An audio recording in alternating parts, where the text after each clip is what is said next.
JDU की तरफ से इस वक्त हमारे साथ जो प्रवक्ता उनके मौजूद हैं, आप जरा बताइए।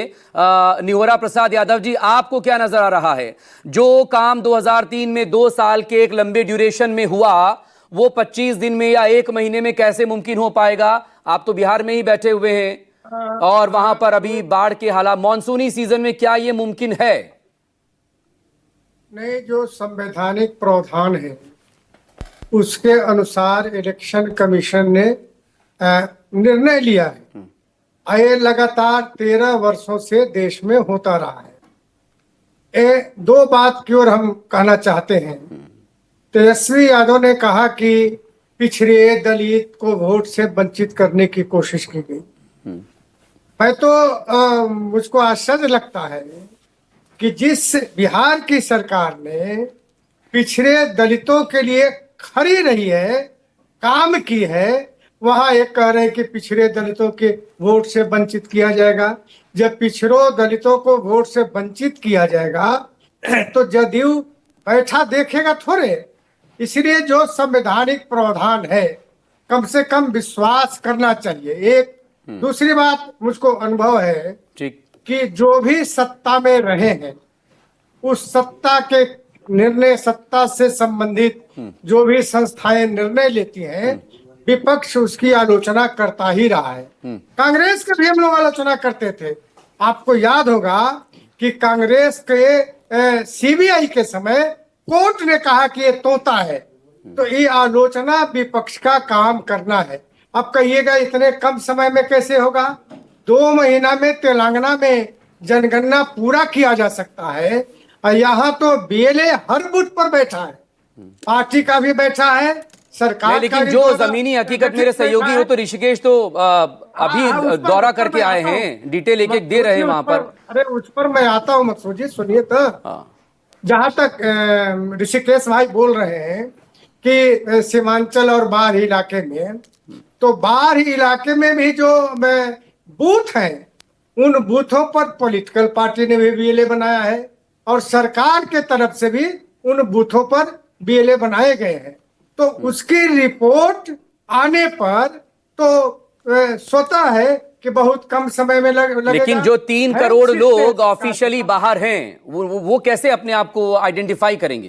ये तो इलेक्शन कमीशन कोई ना कोई रास्ता निकालेगा ना। ये हमारे आपके ऋषिकेश का सवाल सुन लीजिए, फिर कांग्रेस से बात करेंगे।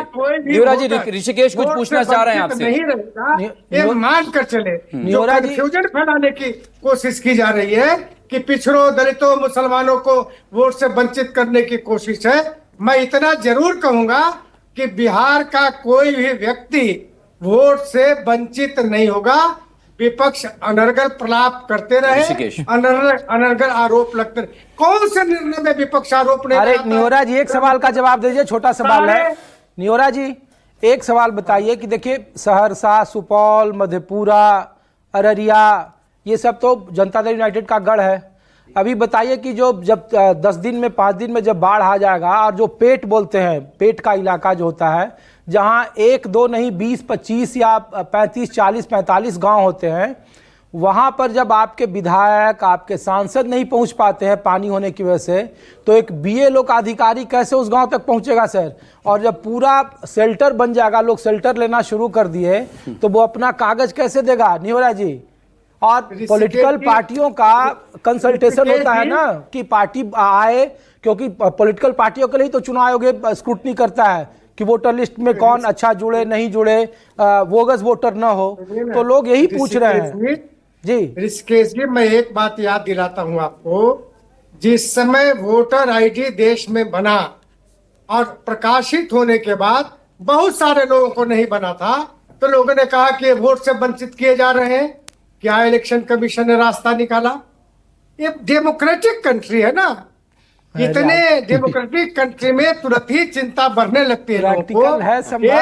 कहीं ना कहीं सरकार और कमीशन कोई ना कोई रास्ता निकालेगा कि कोई हमारा, यानी कि आपको भी इसमें शक है ना? नहीं हो, आपको भी जो ग्राउंड रियलिटी है उसको लेकर आपके अंदर भी संशय है ना? सिर्फ विपक्ष का नहीं है ये। जो ऋषिकेश जी गलत नहीं बोल रहे हैं, ठीक है, लेकिन उन बाहरी इलाके में भी यही तो मसला है।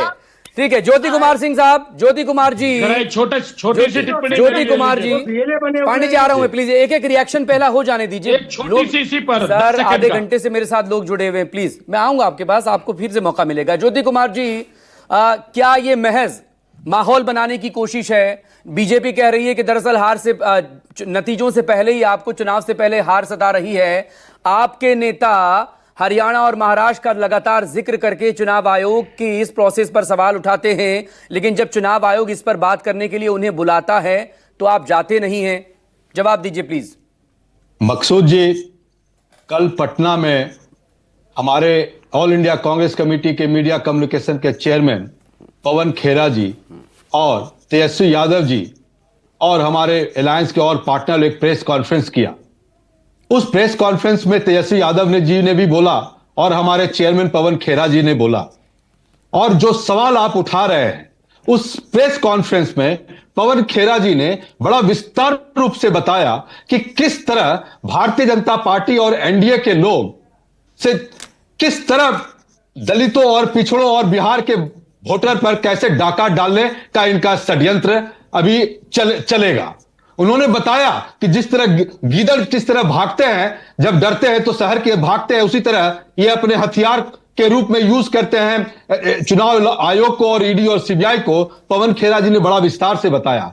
आपको मैं बताऊं मकसूद जी, आखिर हम तो तथ्य पर बात कर रहे हैं। हम पवन खेरा जी ने क्या बोला?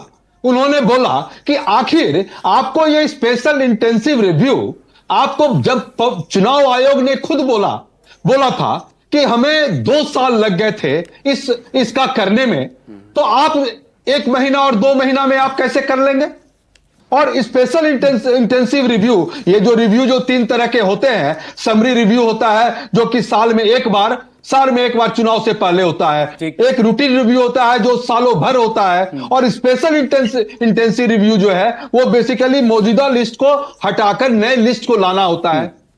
मैं बाढ़ के एरिया से आता हूं, मेरा भागलपुर शहर मेरा है और जहां पिरपैती मेरा गांव है, और भागलपुर से आगे बढ़ेंगे तो पूरा जलमग्न हो जाता है, पूरा जलमग्न हो जाता है।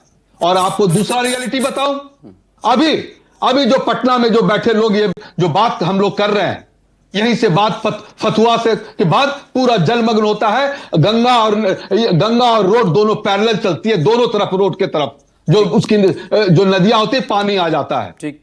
और कोसी का तो बात ही आप छोड़ दीजिए, जिसमें आपके ऋषिकेश जी ने पूरा विस्तार से आपको बता दिया। तीसरा जो रियलिटी है कि जब मार्च अप्रैल में तो मजदूर काफी बिजी होते हैं, क्योंकि धान और मकई का उस समय कटता है। ठीक। उसके बाद उनके पास काम नहीं होता और वो बिहार छोड़कर चले जाते हैं पलायन करके मजदूरी करने के लिए। जी। तो जो बात ऋषिकेश जी ने बताया और बाकी जिन लोगों ने बताने का प्रयास कर रहे हैं, वो सही है।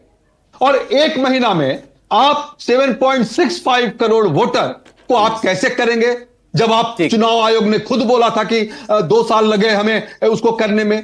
और जो सबसे महत्वपूर्ण बात, चुनाव आयोग ने बोला कि हमने 4000 लोगों के साथ कंसल्टेशन किया। तो मुझे बताएं कि 4000 लोगों से आपने कंसल्टेशन किया, उसमें यह बात क्यों नहीं आई, स्पेशल इंटेंसिव रिव्यू की बात क्यों नहीं आई?